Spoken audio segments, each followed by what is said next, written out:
When I set out to paint Giant Sequoia Groves, what I was really chasing was a feeling, a mood, that sense of awe you get when you stand among the ancient giants of California's forests.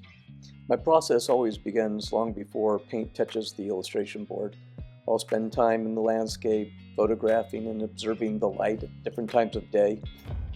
I'll utilize the photos to compose a moment that feels like that place, something timeless and yet familiar, something that tells a story.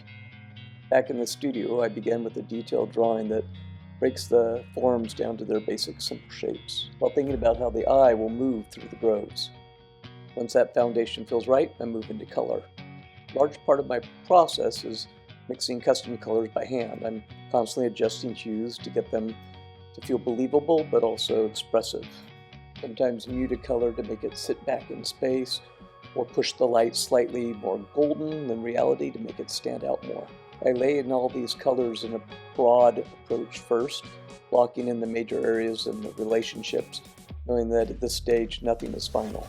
From there it becomes a cycle of returning, adjusting, and refining.